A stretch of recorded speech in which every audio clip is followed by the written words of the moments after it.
Welcome everyone to episode 4 of Tea with Kero. Today we have special guest Lucid with us. Lucid, please introduce yourself. Hi, thank you for having me. I'm Lucid, or as many of you may know, Likert Games. I'm the guy that makes guide videos for Blade and Soul. And if you play on the Japanese server, you know I'm your friendly neighborhood gaijin guide in BNSJP. So Lucid, tell me about yourself. Like, what do you do for a living, or just so that people get to know you? Okay, sure. So for the past 2 or so years, I've been trying to break into the writing scene. I want to be an author. So I've spent much longer than that, but I've really taken it seriously over the past 2 years. I've been working on a series of books right now. So that takes up most of my time. And between spending time with my family and working part-time, that's usually where you'll find me. I'll be writing or slacking off and staring into space. Okay, so you mentioned that you have a family already. So may I ask how old you are? Yes, so I just turned 30 a few months ago. The big 3-0.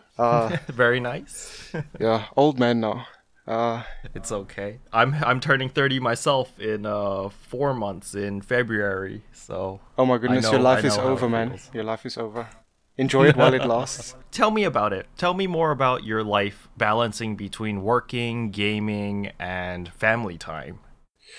Okay, so yeah, for me, my family is number one, is my top priority. When I left school, I pursued a few things, and I ended up after a couple of years working for a very big corporate company in my home country of South Africa. So my working hours were very, very, very long, and I probably saw my family every 4th day for about 3 hours. So that went on for about 6 or 7 years, and I thought that's not how I want my little boy to remember me as. And I have a 10-year-old boy. So yeah. So I decided this time around, my missus came when we moved over to Japan, if anybody doesn't know. She pursued the career that she always wanted to do. I'm not going to go too much into that, but I thought that this time I should be at home more with my family. And I want to take this opportunity to work on my career and do something that I've always wanted to do. When you were back in South Africa, what type of job were you doing? Were you doing like accounting or as a lawyer, or what type of genre were you in? Okay, I actually worked for one of the biggest casino groups in South Africa.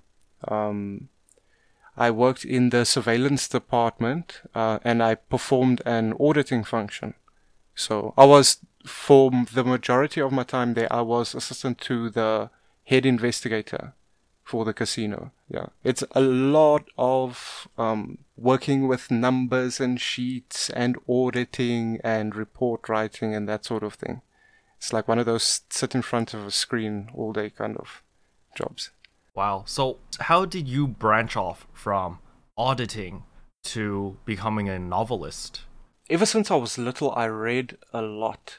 Like, my dad and my aunt were really into epic fantasy novels. Like, I don't know if you know, you must have heard of Tolkien before. You know, The Lord of the Rings, and Terry Pratchett and Raymond Feast and Peter Brett. And so ever since I was little, I read a lot, and I always thought I wanted to be. That was like one of the subjects I did really well in was English language, like composition writing and that sort of thing. And I thought, you know, one of those things, when you're little, you want to grow up to be John Cena or a wrestler or whatever it is that you want to be. You want to be an astronaut or whatever. I always wanted to be an author. Always wanted to be a writer. And, you know, I guess there's no time better to start than today. You know, you're never too old to follow what you want to do. Mm-hmm. So were there any concerns with like your family or your friends with you suddenly changing professions at such a late age? It's actually quite a funny story. I actually left South Africa I lived in Australia for about 5 years. after South Africa, and that was so that my partner could study. She could pursue studying what she wanted to do. And while we were there, I had odd jobs here and there, and I found that spending more time with the family was, it works out. It worked out for me.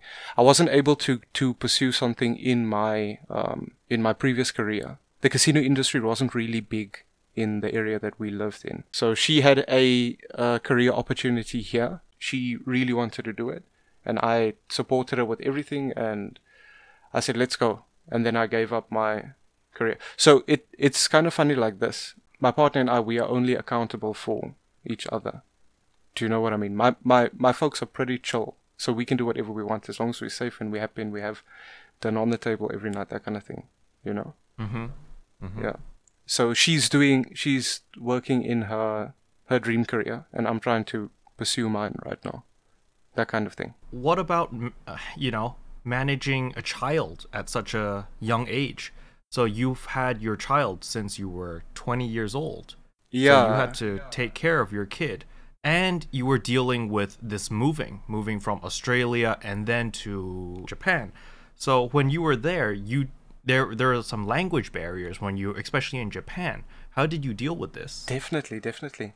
I get asked this question a lot, actually. My little boy, so he grew up in a country where there are, the majority of his early years or his formative years, where there are 11 official languages.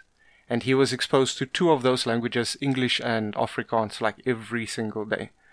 So he picked up bits and pieces of each, and language always came to him naturally. He did struggle a bit at the beginning, but yeah, it's kind of like, you know how kids are. They learn so fast. And I mean, especially if you put them in an environment like this, they tend to mold and conform better than, let's say, somebody like me, who's like, when I came here, I was in my late 20s and I didn't know what was going on. But yeah. And how I manage having a kid in that kind of situation. Mm-hmm. Yes.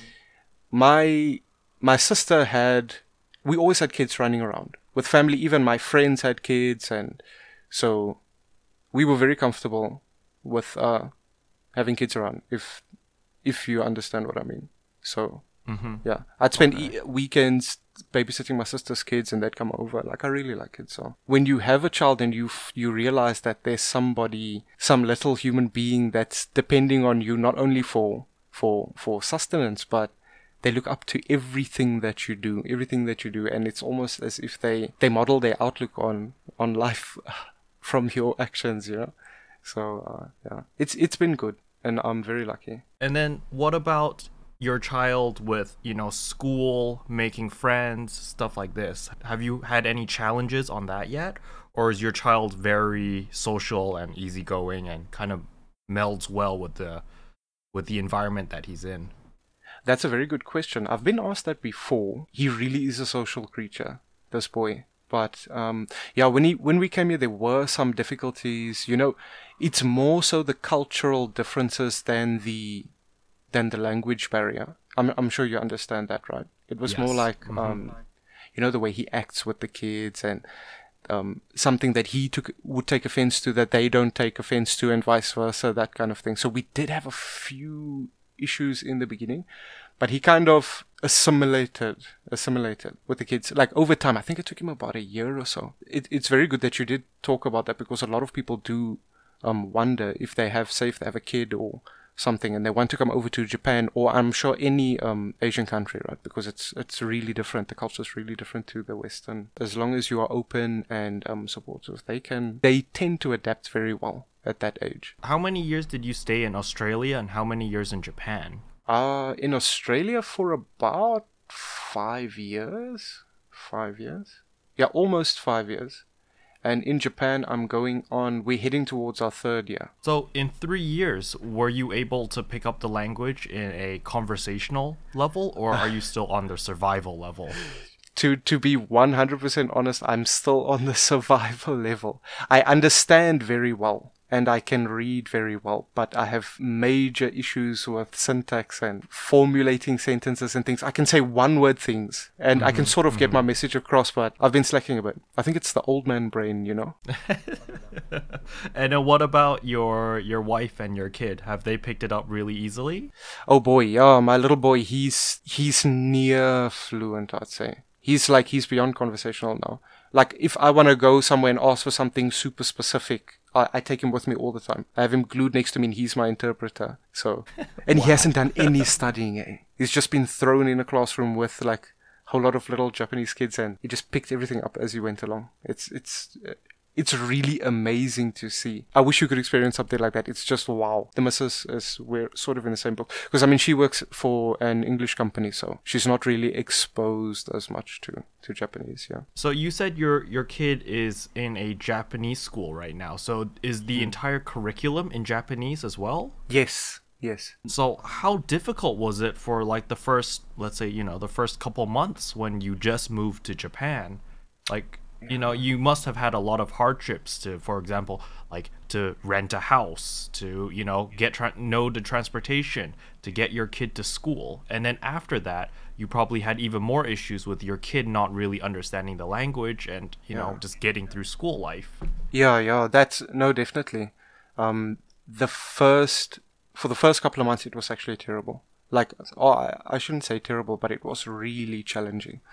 The homework and the subjects that he took, he didn't understand anything. And what we would do is he'd bring home all his homework and the worksheets from the day, and we'd sit here for an hour or two translating everything. Yeah, but we were very lucky because the company that my partner works for, they have a very good support system. So if we really jumped off, in the deep end and we need some help, we have somebody to call. That kind of thing. But I do encourage that if anybody does feel like following a similar route, like moving to Japan with a small family, prepare beforehand. Learn the language a little bit. It would have made everything much easier because we came here knowing next to nothing. So some of my viewers are interested in going to Japan for like a trip, just for fun. So what would you recommend them to prepare themselves? Do you think they should learn some basic phrases, or do you think they should learn like more about the general understanding of how to formulate a sentence and the vocabulary? What would be more useful? It depends what you're interested in. If you and there's nothing wrong with either interests, of course, each to their own. But if you like Tokyo and Akihabara and you like the big cities and you want to see the things, you want to do a whole lot of touristy things, I think getting away with basic phrases like Ohayo gozaimasu, arigato gozaimasu, yoroshiku onegaishimasu, that kind of thing, like just basic greetings, that kind of stuff, that should get you anywhere. Learn how to buy something and how to thank the person. That's pretty much all you need to know. But if you're like me, I'm kind of weird. I like going off the beaten path, looking at weird things, old dilapidated shrines and that kind of stuff. If you want to get around, I'd say you will have a better time. The more you prepare, the better time you'll have. So if they're going to, quote unquote, a first tier city, for example, Tokyo or Kyoto, then they should be fine with very basic Japanese. Yeah, of course. But if they're going to a more, suburban area, maybe, a couple hours away from the main cities, then having a better understanding of Japanese would be much more helpful. Yes, definitely. Because I mean, a lot of the cities, the big cities, especially Tokyo, I haven't been to Kyoto yet, and but I can speak from my experience. Like, I've been to all the touristy places in Tokyo, and I've been to Akihabara, and you can survive with zero Japanese knowledge. A lot of the store clerks also speak a little bit of English, and there's a lot of English signs all over the place. And and I don't know how many Brazilian or Portuguese viewers you have, but in cities like Nagoya and Osaka, there are a lot of Brazilian foreigners. So a lot of the signage in the CBDs are in Portuguese as well. So I never asked you this, but why Japan? Why did you decide to go to Japan out of all the places you could have went? To be 100% honest, it was a coin toss between Japan and Canada. So she wanted to follow her career. The best where she'd have the best options would be in either Japan, Canada, or let's say Norway, for example. But there was a toss-up between Japan and Canada. It's not so much like we really wanted to go to Japan. I mean, I love the Japanese culture and everything I did, but there's no real specific reason. It's just the opportunity came up and we were like, you only live once, so take it now instead of regretting later, that kind of thing. And then so for my aspiring novelists out there, they'd ask you a very basic question such as, chasing your dream or doing something that you enjoy, is that sustainable? Or like how long did it take you until it became like a sustainable job for you? I'll say it like this. Get used to rejection, and depending on how badly you want it, that will determine your success. Because it's very difficult to break into this sort of industry, like really to be successful and earn a living. I mean, it's difficult for me to say because I'm not quite there. I'm also aspiring, if you want to call it that. So I think it's just persistence and how badly you want it and how hard you work, discipline, and don't give up, take criticism, that sort of thing. Okay, like I think we can talk more about this subject because it's been a side project for me. I'm really passionate in trying to make my channel like a full-time job, even though some people don't know, but I own a restaurant already, and so financially I'm very well off. But because I need to maintain my customer base, there's a lot of things that I need to do that needs me physically at the restaurant, that it's really difficult to juggle my main business or my restaurant business with my family life, with my YouTube channel. However, I'm really passionate on trying to make YouTube a full-time thing while double dipping, while letting someone else, maybe a family member or maybe a manager that I trust, to manage my restaurant. So I still have backup income coming from my restaurant, which I worked very hard on, but I also can really 100% focus on my YouTube channel. So I'm sort of in the same boat as you, just a little bit different. I do admire the fact that you know what you want and you want to go for it. Like you found something that makes you happy. Because I mean, you've heard of that saying, do something you love and you'll never work a day of your life. Exactly. Like it's so scary. The thought of me not being at my restaurant and dropping that full-time job that I've worked so hard to achieve just because I've lost the passion in the food and beverage industry, because I've worked, 8 years on that. And now that I found a new passion, and that's video producing content online, but just the difference in the financial stability, to me is terrifying.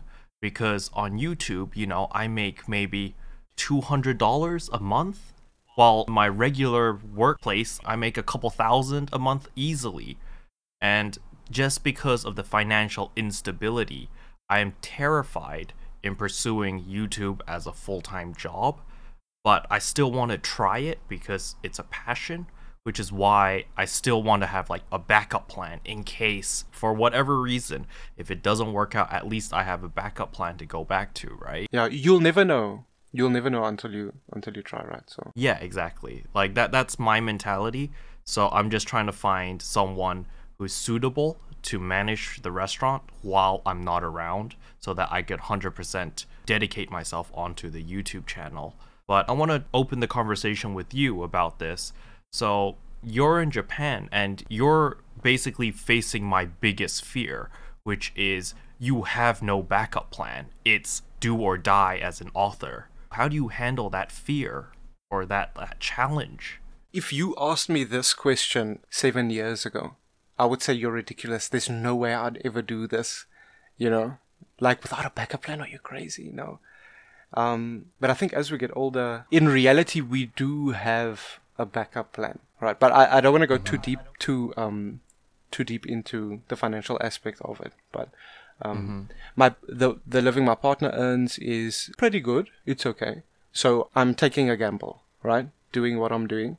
And if all else fails, I do have a lot of experience in my, like I said, in the casino industry, performing that function, and it translates well into other areas. So I will be able to find work when we realize enough is enough. Be it we stay in Japan or we leave or whatever the case may be. I'm not afraid anymore. I don't believe in karma and things happen for a reason, but I know if you try hard enough at something, you will see results. It might not be the results you want, but you will get something positive will come of it. Okay. So does having a backup plan or having that peace of mind in the back of your head, do you think that because of that you won't try as hard? Yes. Because you know that you have a backup plan? Yes, I didn't actually want to say that because in the beginning, when we decided we wanted to pursue this, she was going to follow her dream and I was going to follow my dream. I actually thought, and I actually experienced, that my backup plan was more of a crutch than anything else. It was stopping me from putting you in the hot seat and really sweating and trying to get something done. The responsible thing to do, of course, is to ensure that you do have a backup plan and everything you described before. But yeah, no, I definitely agree. I definitely agree. That's how I thought before as well. Okay. So, like right now, you're more or less in the hot seat. Like, what drives you? Do you have a daily income goal or like a monthly income goal? Like what you have to achieve by the end of the day or the end of whatever, like a deadline? So I haven't set myself income goals. Financially, we've made some preparations before and we are, I don't want to say well off, but we're okay, right? So it's less of a financial goal that I'm setting and more of objectives that I've set myself. I've missed a few deadlines, of course. Before we were talking about the crutch before, because I know that I have a backup. But yeah, no, I haven't set any income or financial goals to set at each interval. But I do have goals that I set for either short, medium, or long term. Okay. As a novelist, do you have like, oh, by the end of this month or by end of whatever deadline, I need to finish how many chapters of my book, or I need to write how many pages or something like that? I consider myself an artist. Since I was young, I really love making things. I like creating aesthetically pleasing things. I have the eye of an artist. Like if I don't know if this makes sense to you or not. When I force myself and I rush myself to do deadlines, the work I produce is usually not very good. No, I don't set myself deadlines like I need to do X amount of chapters or this book or whatever. I know I want to work on my book today X amount of hours. This is what I do every single day. I set that goal for myself. But depending on how creative I'm feeling at the time, I might go back and polish previous things that I've done before, or I will read on a certain topic to prepare for something that I'm doing. So I don't set myself any strict deadlines. Wow, I sound so carefree here. Just like, oh yeah, everything's okay. I'm not like super worried about deadlines or anything. But no. I think we can have a really good discussion about this because running the restaurant business, I have to manage people, but at the end of the day, I need to pay rent, I need to pay gas and electricity, and I need to pay salary. So at the end of the day, it crunches down to deadlines and numbers to me. So if I don't collect the money from my clients for, selling bottles of wine or for them eating at my restaurant, etc., then I won't be able to pay the bills at these deadlines. So in my point of view, I'm very numbers oriented. This translates to my YouTube channel. I have a very strict goal saying that at the end of December, I need to hit 10,000 subscribers. I'm currently on 8,000 right now, but I need to hit 10,000 by the end of December. So that's basically 1,000 subscribers every month. And in order to achieve that, I have an action plan, which is basically, listen, in order to achieve this 10,000 subscribers, I need to have at least a video every single day. And it can't be just a low quality video. It has to be like a high quality, a good production value video, or else I won't achieve this goal that I set myself. And because of that, every day I'm really motivated because I know that I need to produce this video now. And thus, it gives me this sense of urgency, this fire, this drive to keep me going. I'm not challenging your methods. I just want to have an open discussion to understand how you operate. Like, if you have no strict deadline, how do you motivate yourself or have a sense of urgency to get things done? Yes. No, I totally understand. I really admire that you do set those things for yourself. And I know it is very effective. I mean, that's a tried and proven method, right? You set goals and you have deadlines and you have quotas that you have to reach, and I totally understand. I think I'd put that down to the fact that some people run off different fuel, if that makes any sense. Like what might work and be really effective to you might not be very effective for the next guy. It's not that I don't work well under pressure. I mean, I developed my career by meeting deadlines, having audit reports done at certain times and doing that sort of thing. I've lived it and I know it is very effective to get results, but the sort of thing that I'm trying to achieve, I feel as if I'm trying it out, like I say, we're never too old to learn. So I'm trying to see if this kind of thing works for me. The best things that I've produced is if I don't want to say take my time, but try to do the best that I can do. I'm like more like that person. I mean, we've spoken about this before, and I'll just go back to like creating YouTube videos and things like that. You've seen the videos on my channel. They're like 20 minutes long, between 15 and 20 minutes long. Like, oh my god, videos. I spend between 2 to 3 weeks on each video, and I could probably release each of those in a day or two. But I have that, not a perfectionist by any means, but I have that, I don't know, I want to feel good about what I create. Okay, so basically, it has to hit your bar of this is suitable for the public. Like, if it doesn't reach that standard, you won't release it. Something like that. I don't really want to come across as being like super uptight or like really on my high horse and say no, like these are my standards and no, nobody else. But to be honest, I don't think it's a bad thing.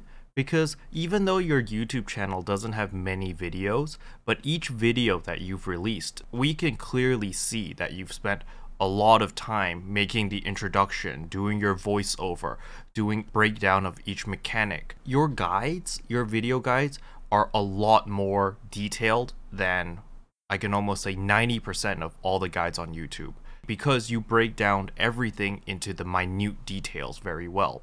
And, I've learned a lot from watching your videos in this style. It's just the different styles of presenting stuff. For example, you prefer to present your stuff in text form. Like at the intro you would speak, but the rest of like the actual mechanics, you prefer it to show and with text. While for me, I'm showing myself doing the dungeon and I talk while it's running and I kind of draw stupid pictures while it's happening to let the visual viewers understand what's going on. I explain how the dungeon works. I don't go into this is what each specific person needs to do in order to clear this dungeon flawlessly, while yours achieves that goal. Oh yeah. Oh, I appreciate appreciate the comments. I guess the way I put it together is, sorry if I'm like skipping ahead on the topics or anything now, but so I was a guild officer in one of my previous guilds, and I was a guild leader for about 2 years or so as well.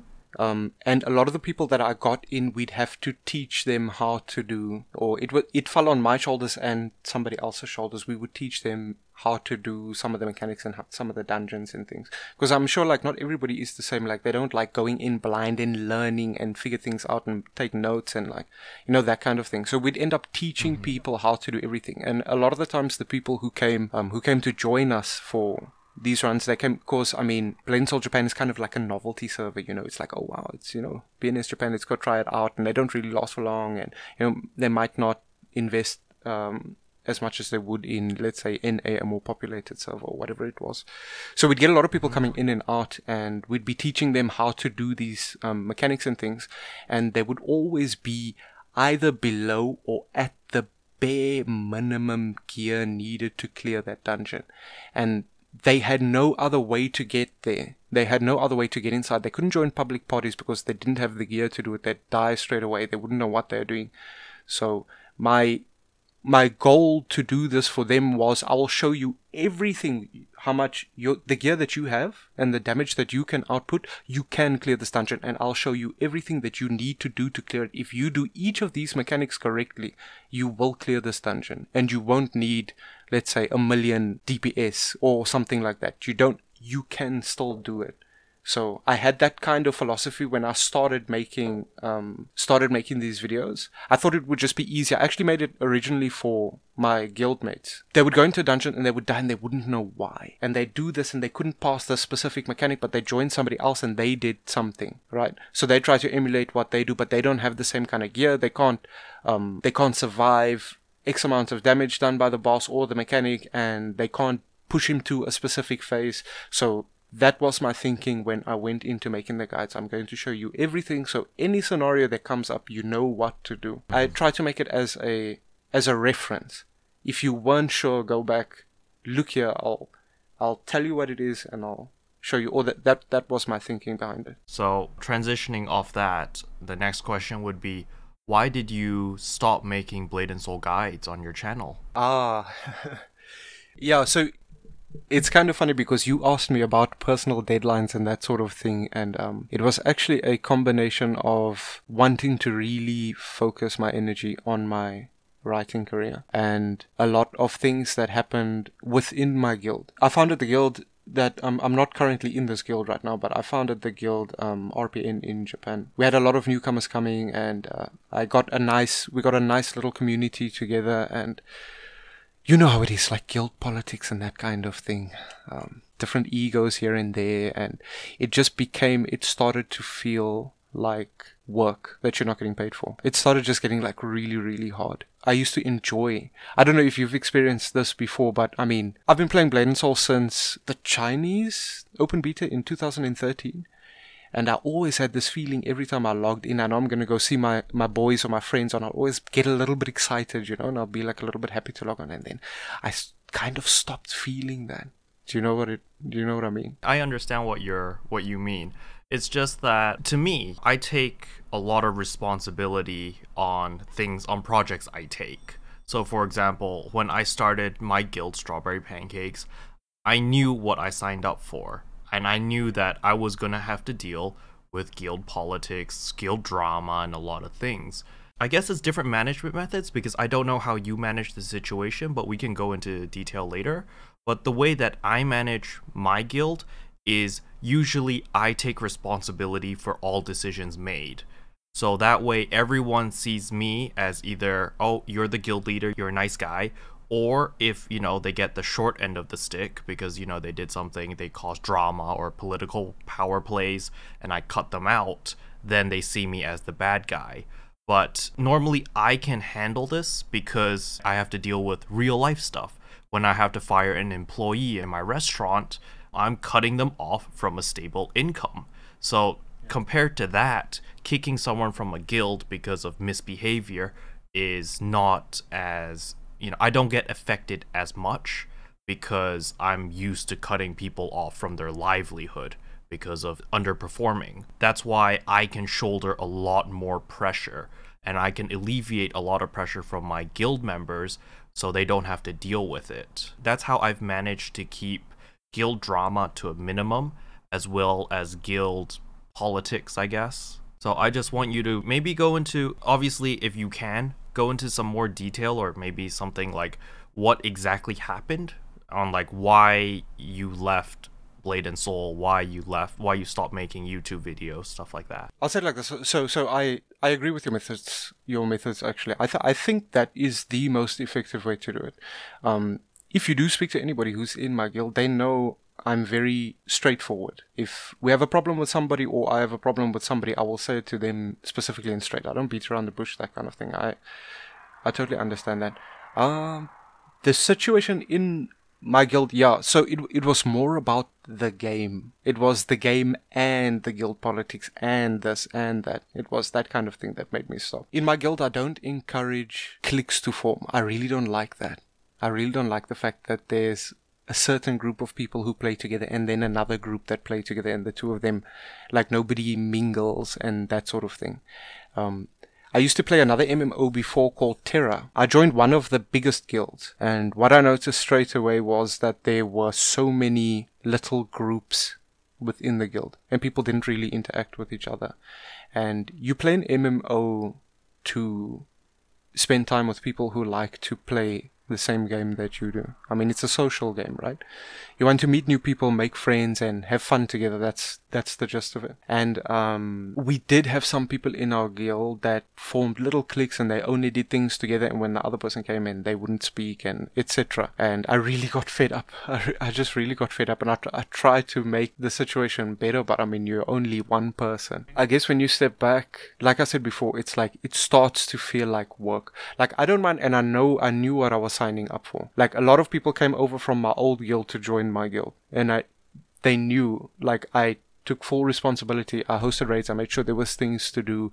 I planned everything. I took time out of my family time to do things for the guild and that kind of thing. And it just started to become a chore, because we'd have some people who'd show up and were punctual for raids or whatever it was, and some people who weren't. I'll say it like this: the guild management and we just had drastically differing opinions on how things should be done. Yeah, the other person decided they wanted to take over the guild, and I was like, okay, that's fine. Just building on what you just said about cliques and guild management, I feel like cliques is a very normal thing to kind of happen, especially since as your guild grows bigger. For example, when we only had one raid in our guild, it was very easy for everyone to intermingle with each other because there was only about 20-30 people.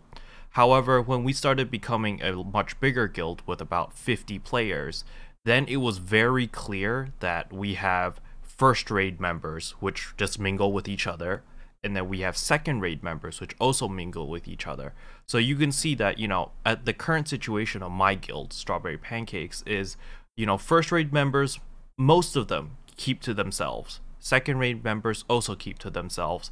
And then there's like a couple players, such as myself, that just, we intermingle between both because, we get along with each other. But there are very strong personalities in first raid and in second raid which just clash against each other.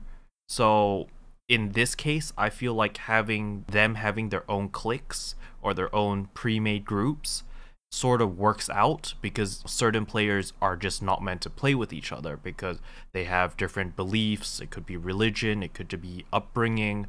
There's a lot of reasons, and it's just better to have them separated from each other, because the last thing you want as a guild leader is to kick someone just because they don't conform with the main group. If it's just something that's ingrained in them and something that they cannot change, unless it's a very serious matter, then, obviously you have to make a hard decision as a guild leader to remove one person for the greater good. I don't know about the whole clique thing. To be honest, I feel that is a very normal thing to happen in an MMO, especially as you become a bigger guild. To me, I think that's a natural thing. But for management, I feel like management is definitely very important. So the way that I've structured my guild is I'm at the very top, because I am literally the figurehead for Strawberry Pancakes. Everyone knows the guild because of me, especially since I have a lot of exposure on YouTube and people can see my guild and my progressions on my live streams and stuff like that. So I'm the figurehead and I make the final decisions on most things. And then right under me, I have an advisor. However, my advisor doesn't really play a big role because essentially I make all the decisions. But under that is the raid leaders. So I have raid leader 1 and raid leader 2. And these two play very important roles because essentially they manage the raids in our guild. So we have been branching off and we have been increasing the number of raids we have. We currently have 3 raids and we are branching off to starting our 4th raid in mid-November. And because of that way we have more raid leaders and we can accept more members into the guild. Because essentially people want to join a guild, first of all, is because you share the same mentality. You have a good environment with like-minded people. That's what creates a guild. That's point 1. And then point 2 is for the sake of progression. People want to join a guild because they want to be in this community to have fun together, to gear up. Because that seems to be the main purpose of Blade and Soul. It's about gearing up, getting stronger, feeling stronger, and thus progression is extremely important. And in order to fulfill both points, it really requires people to either have groups of 6 to do your regular dungeon runs, or groups of 12 to do your raids. And thus, if I only have 2 raids with static players already, the new players are going to come in. They're going to either click with, raid 1 or raid 2 or whatever, personality type they prefer or they fit in better. And then, but they're not going to be able to join the raid. They're going to be on a waiting list, on a reserve list. And for a new player, I understand that that doesn't feel very good. That's why I'd rather just not accept any applicants until we can cater to those needs. And that's why I've been putting a lot of emphasis on, we should be focusing on more raids, on having more people who are capable of hosting raids. Because it's a very normal thing that a lot of people say that, I can host this raid. I'd like to host this raid. But that's because a lot of people don't understand the pressures and the work and the effort that you actually need to put in to organize a good raid and to be a good raid leader. So I feel like we share different points of views, but both work. To an extent, of course. Well, obviously, from my experience, my methods haven't worked, and I mean, I'm willing to admit if I'm wrong. I feel perhaps I was a bit too hands off and let things happen naturally than being a bit more hands-on. And I do understand that, cliques that forms or little groups that form it's natural. And I mean, that happens in life, right? Every day. But I don't want to say I had this dream, but I've had that experience before where we had a massive group of people and everybody treated each other the same. We all, depending on who was on, that's who we went and did the thing with. Like, raids are a different story, of course, because that needs planning and that sort of thing. And I rejected the idea of cliques forming, if that makes sense. I just rejected because it didn't feel good to me. Because I know what it's like to play alone. If there are a bunch of cliques and then there'll be the odd few that are left out. Okay. Like, have you ever thought about why cliques are formed? Let's break it down to a more elementary level. I'll tell you why I think cliques are formed, and then let's do it reverse. You start first. You tell me, why do you think cliques are formed? Of course, I mean, because there are different personality types. We can't expect that everybody gets along with everybody, and culture, religion, that sort of thing can play a factor as well, and people's experiences and just the type of person they are can of course play a huge factor, because some people will gravitate to others. Of course, you'll get somebody who's very, I don't want to say loud and obnoxious, but somebody who's very loud and obnoxious, and some people find that endearing and they'll gravitate to that sort of person. And then you'll get somebody else who's really chilled out and likes to chill and have a chat and just have fun and do this thing, and like-minded people will gravitate towards and form a clique, of course. So that is natural. With that said, I really would have loved to promote more tolerance of each other. I don't know if that's the right thing.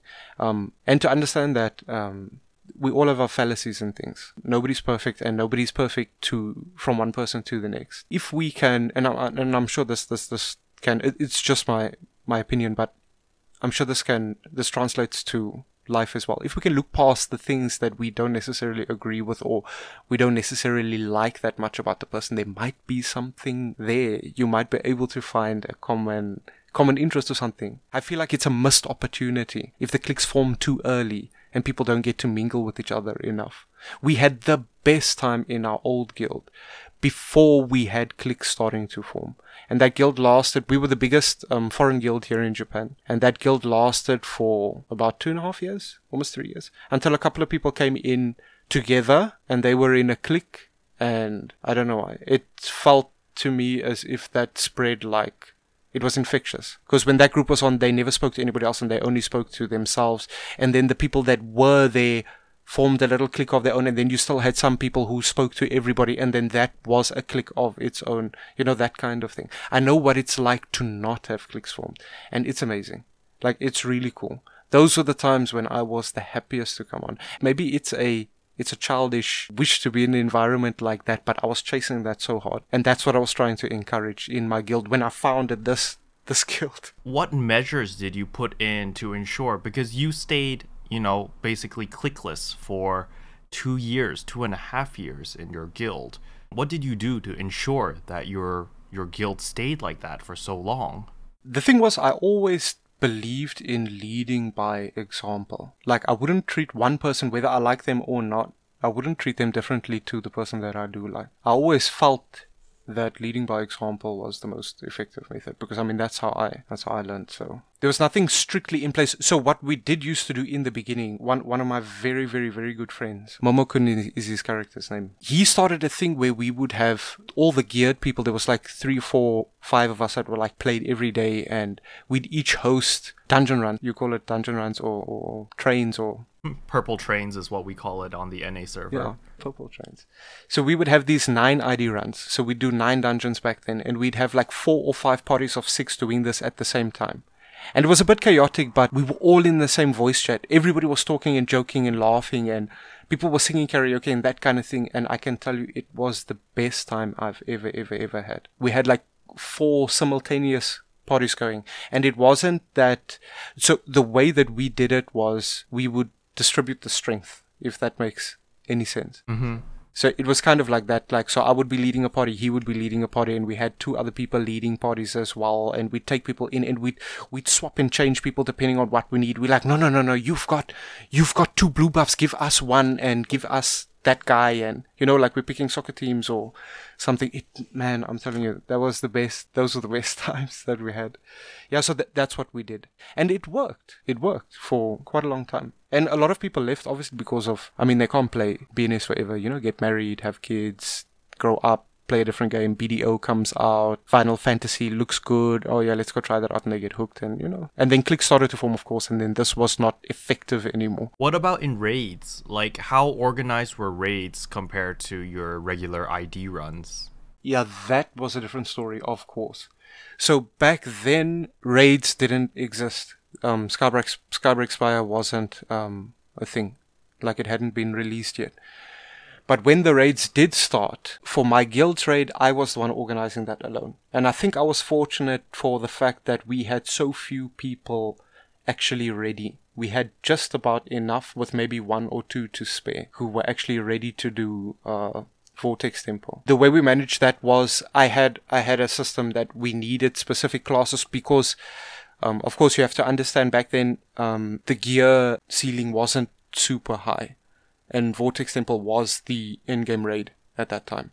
So you really needed geared people to do it and that kind of thing, and we needed the right classes to perform certain mechanics and things. I mean, you know, we need 2 blocks, we need 2 styles, and we need 2 eyes, and we need the right buffs, we need tank classes, that kind of thing. So that played a big factor in organizing it.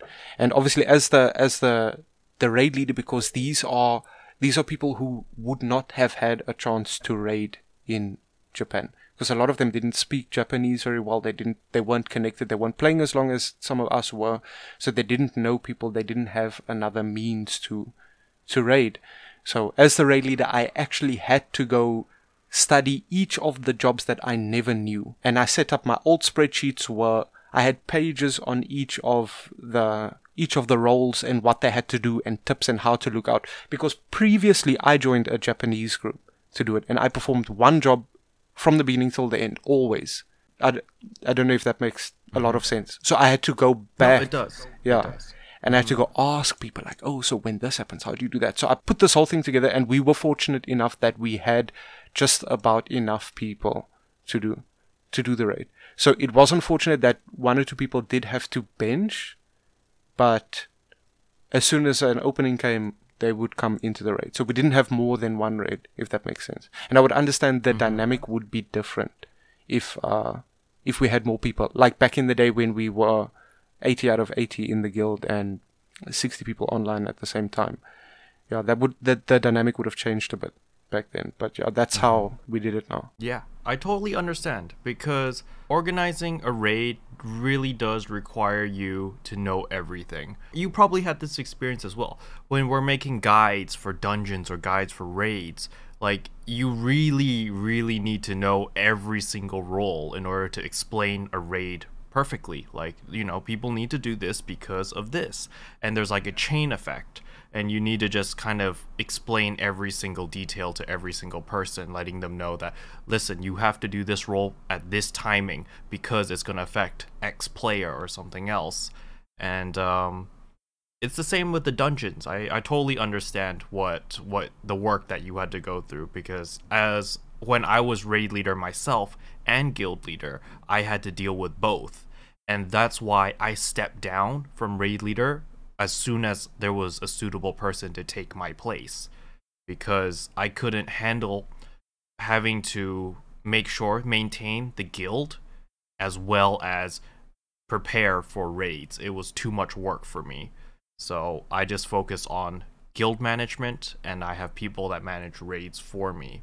But moving on to a question that I have for you, when you started your first raid for progression, it's always that new raid. For example, when I opened up Black Tower for the first time in my guild, and when I did it for Vortex Temple, and now with Twilight Temple, there's always guild drama that you have to deal with people saying that, why am I not in the main roster? Why am I in the reserve roster? Why, there's always drama that I have to deal with. Is that the case with you? Yes and no. Yes and no, I guess. I think there's a difference in culture, because a lot of the people that we have in our guild are from, the majority of them, obviously excluding me, like excluding where I live right now, but are from Southeast Asia. And some are from Australia, because the ping is like really good here. So they're usually very understanding. And that was another thing. As guild leader, I felt as if I built a very good rapport with my guild members.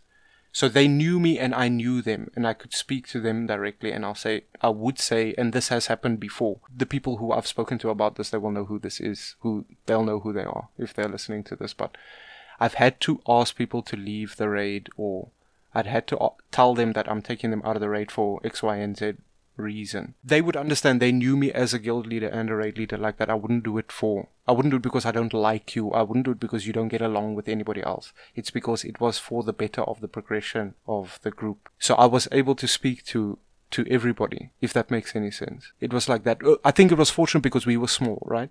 We were a small group. But how did they take it? Were they just very passive about it and said that they were fine, it was okay? Or were they passive aggressive, or were they really, challenging you on like why?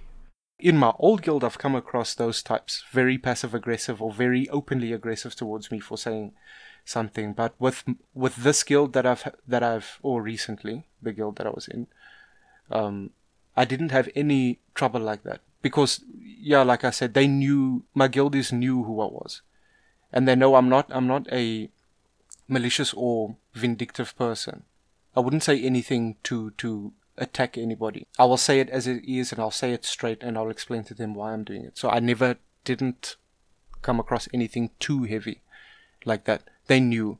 And if they tell me still, but I want to raid, and I feel so bad, and I'm like, okay, the best thing I can do for you is put you on the bench. Like that sort of thing. It's like, and I always welcome. So that was my motto. I don't turn anybody away. I don't want to turn anybody away. Nobody deserves to be left out, or unless they do something really terrible, but nobody deserves to be left out or left to play alone. So I'll do my best to accommodate everybody, and they know that. So I think perhaps that's why I didn't come across too much trouble, if that makes any sense. Yeah, because I'll give a little example on like what I had to deal with was when I went to the NA server to play. The first class I played was a gunner, because gunner class just came out. And so, Blade and Soul had a big spike in player base because of the new class, and people were looking for information about this class. And it just so happened that my channel had the video with all the traffic, with most of the traffic about this class.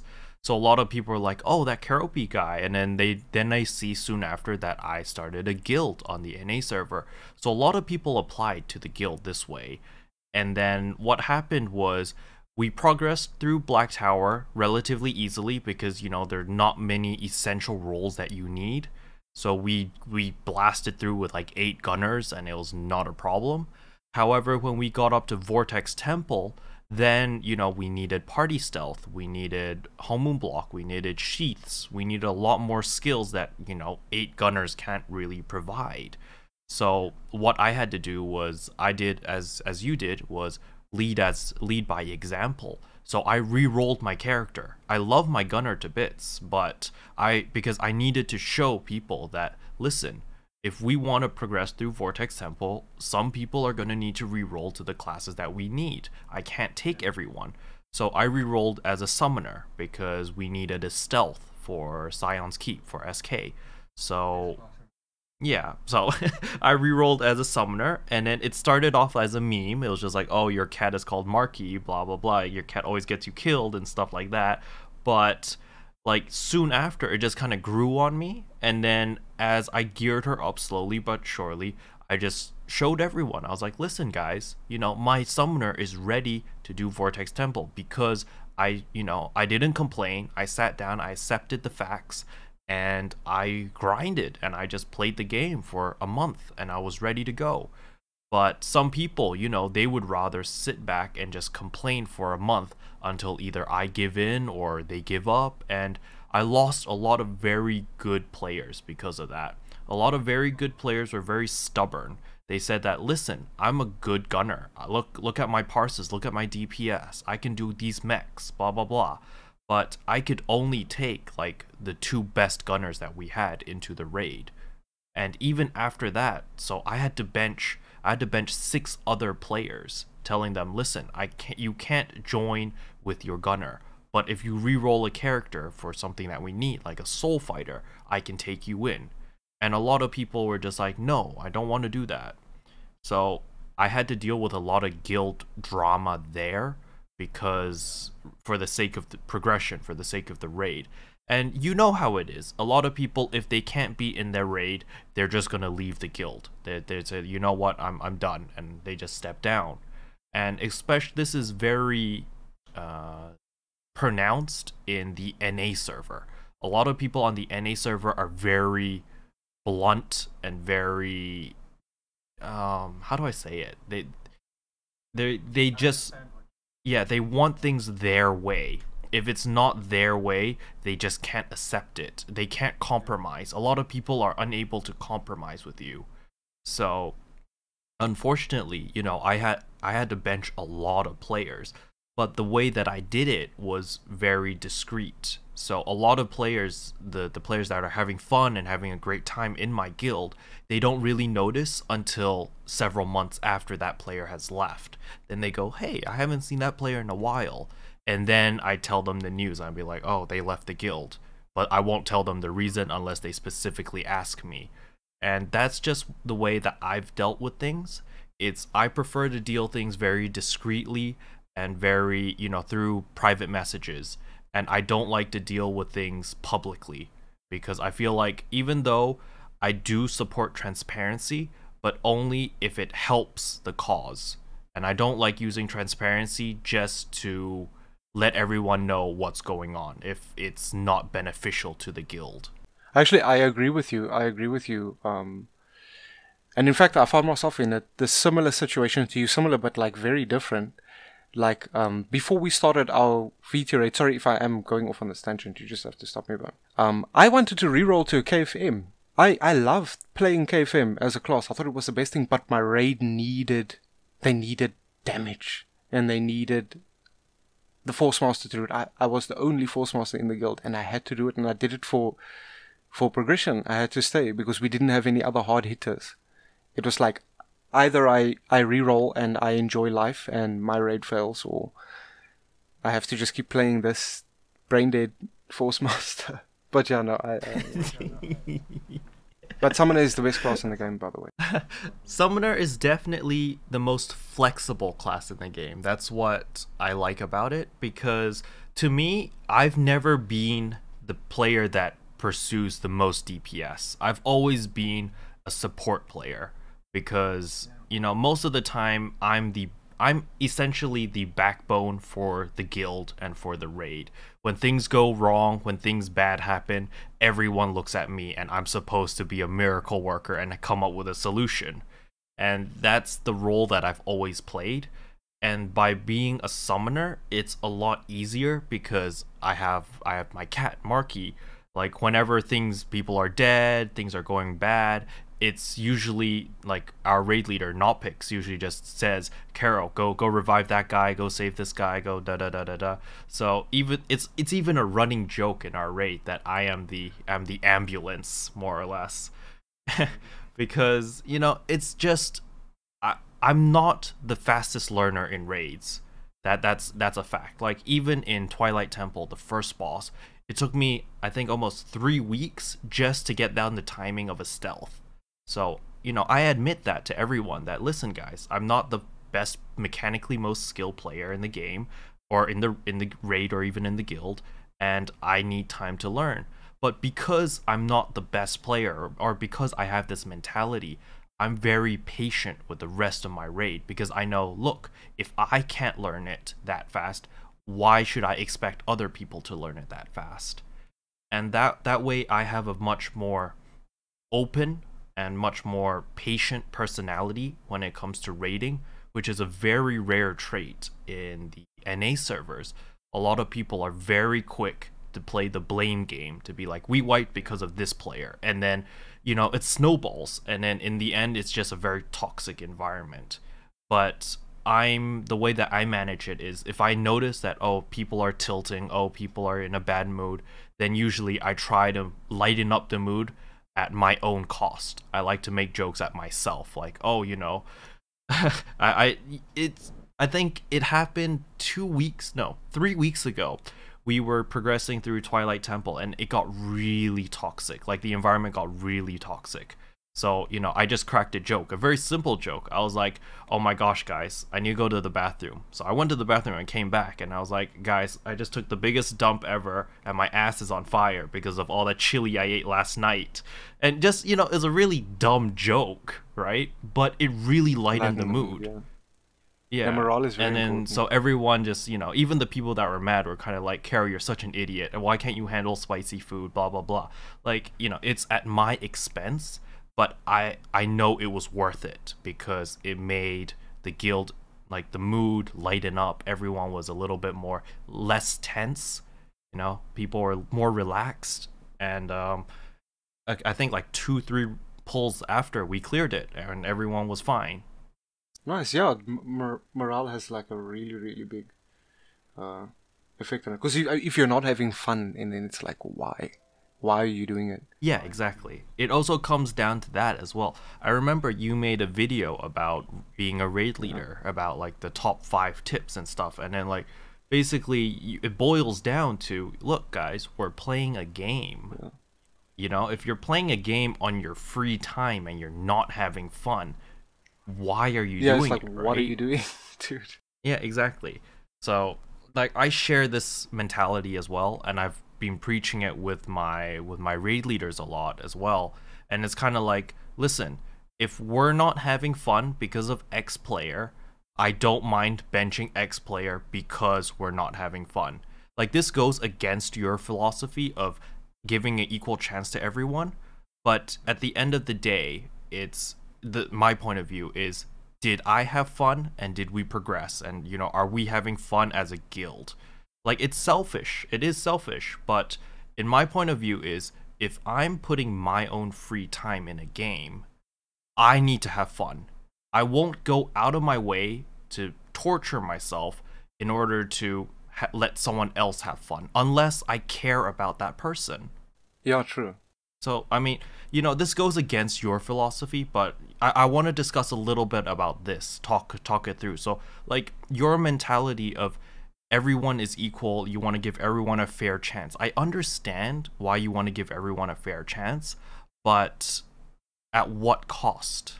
How far are you willing to go for it? It's to a certain extent, and I'm not 100% innocent either. I've had to remove players from the most recent raid as well, for toxic and generally not being a team player, like generally bringing the morale down. I've had to remove somebody from the raid before, recently as well. I don't want to go into too much detail, because that's like, it's a negativity that I don't want to focus on too much. But yes, I totally agree with you. But I do believe in giving someone the benefit of the doubt, even if everybody else feels a certain way about this person. Give this person a chance. But we had a specific player, let's say Guy. Guy came off as being an arrogant, can I say bastard? No. Yeah. Yeah, he was an arrogant bastard. Jesus.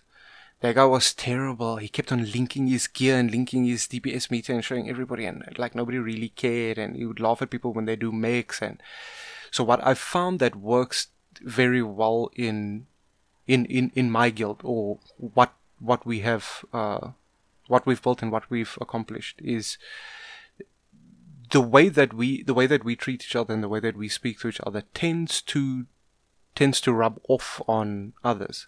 So you'll hear like and you know this as well, right? Like you pick up mannerisms from the people that you spend time with, right? It's the truth.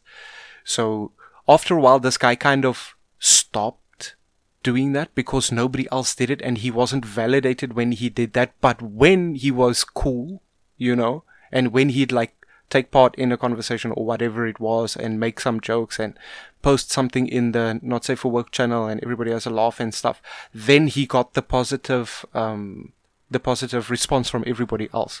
So subconsciously I don't want to say change, but subconsciously he adapts and assimilates to the group that he's joined. And if I had to stop and say, dude, you know what, your attitude sucks, like seriously, I want you out of here because of this reason, that reason, or I don't even say it, I could do it very underhandedly as well and say, oh, I'm benching you for this reason or whatever, then we wouldn't have gotten to know the guy the way he is. And he played for a very, very long time until he had to move where he couldn't, it was physically impossible for him to play at like 2000 MS or something like that. But he became a friend and he became one of the regulars, you know. So I believe in giving everybody the benefit of the doubt. But of course, as a guild leader, I'm aware of different types of people, and I'm aware of whether they're having a good time or not. And I can sort of gauge whether this is going to end up being a good thing, or the chances of this being a good thing is very bad and we need to cut it out now. Like, or that has been my approach, and it's been pretty successful, I guess, so far. I mean, I can't speak for anybody who's stuck around and who's still playing, but I assume that they're having a good time. Otherwise, they could have left to go play Final Fantasy, that has better localization than Blade and Soul, by the way. I don't know. It's just my outlook, because I know how it is to play alone. I know how it feels to play alone, and I know how it feels to be excluded from a group of people. And I wouldn't wish that on anybody else, because there is something really cool in MMOs in general, and in Blade and Soul specifically. There's something really, like, I've had this feeling and these experiences, you know, it's like, oh my god, this game is the best, and wow, did you see what we did, this and that person would miss out on that if we never gave him the chance to. So moving on to the final question that I have for you, it would be, what is the future of your YouTube channel or your future projects? Like, what are you going to be doing moving on from now? You know, I have like 12 unfinished projects. Like some Blade and Soul and some not Blade and Soul. I definitely want to make videos. Because like I said, I feel I love creating things. I love making things. I love art. Like, I can appreciate that, and I really love that sense of being able to share something that I put a lot of work or a lot of effort to, even if it's something just like really looks like really sick or whatever, some montage or something. Not really, but just as an example. And yeah, so I have actually been working on, in my little bit of a break from BNS, I have been working on some videos that's not Blade and Soul related. It is another game that I've been doing. So I do intend to release videos, hopefully at a better pace than I have been doing it in the past. So yeah, I'll be back. I'll definitely be back. Just give me a couple more days. I'll have something out, and if depending on the response, I might continue with that or not. Yeah. Yeah, there's no rush. There's no rush. But yeah, definitely that'll be cool. So again, in the description below, I will put Lucid's channel so that you can check him out. And he does have some really good guides on Sandstorm Temple and some of our older dungeons. And he's also got a couple new videos on Japan life in general, which is also pretty cool. But Yeah. Another quick question that's not BNS related at all. How is that sleep schedule that you have? Is that working Oh, out? that what we spoke about before. I even forgot what the term was. That intermittent napping. Yeah, no, that that doesn't work for me. I'm back to normal.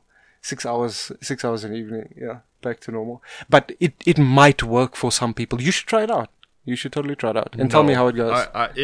it will not work for me. So for the viewers who are watching this video, the thing that Lucid was trying was actually I'll let you explain it, Lucid. Okay. A polyphasic sleep schedule. I was trying this. So the theory or the concept behind this is that you sleep, your main sleep each evening is about an hour or two. And then you take a series of naps of anything between 20 to 30 minutes a day, like at 3 or 4 hour intervals. So if you work during your lunch break, you'll take a 20-minute nap. And for some people, they feel better than they do than when they have a full 8 hours of rest, like traditional rest. And there's so many testimonials on this lifestyle, and everybody thinks it's the best and it's so great, and I was so hyped to do it. And I tried it for a couple of months actually, and it sucks, bro. Not for me, but for somebody else maybe, maybe I'm just too old for that. But yeah. No, like I'm very traditional when it comes to my lifestyle. I'm very simple, I need my 7 to 8 hours of sleep every day. I wake up and then I just work. Like on my day offs, sometimes I would not get enough sleep, especially since my raid times are always in the mornings now, because to cater to my NA player base, my guild, most of them are in NA.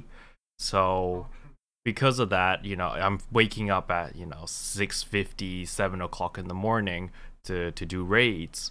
And sometimes I don't get enough sleep. For example, like today, it's almost 1 a.m. my time, and I have to get up at 6:50. Well, this the same day now, and so I'm only gonna get about 6 hours of sleep.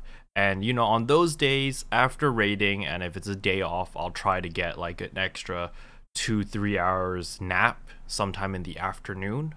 But other than that, on a work day, usually I just sleep my solid 7 to 8 hours, and then I go to work and I just stay up the whole day, and it's just very normal. Yeah, that seems like the way to go, really. I'm with you on that one. But not that I'm discouraging anybody else from trying this. It works for other people, so. Yeah, exactly. I think you have to have a very specific body type for it to work for you. But yeah, anyway. That's a wrap for this episode of Tea with Kero. Again, if you guys have any questions for Lucid or any topics that you'd like us to cover, please let me know in the comments below. And Lucid, do you have any final words for them? No, yeah, that's about it. Thank you for having me, of course. And be nicer to each other, I guess. That's all. That's all I'd like to say. I mean, today's video mainly was just talking about people like managing players, managing raids, but more about the emotional side, more about connecting with people, communicating with people, and stuff like this. So I hope that you guys got something out of this podcast, and hopefully it's useful for you, and that you guys can can apply it to your own raids, to your own guilds. If you like this podcast, I would appreciate a subscribe. It really does help out the growth of my channel. As you guys have heard before, my goal is 10,000 subscribers by the end of December. So if you could subscribe, I really would appreciate that. And thank you for watching the podcast, and I'll see you guys next time. Bye. What can I say except you're welcome?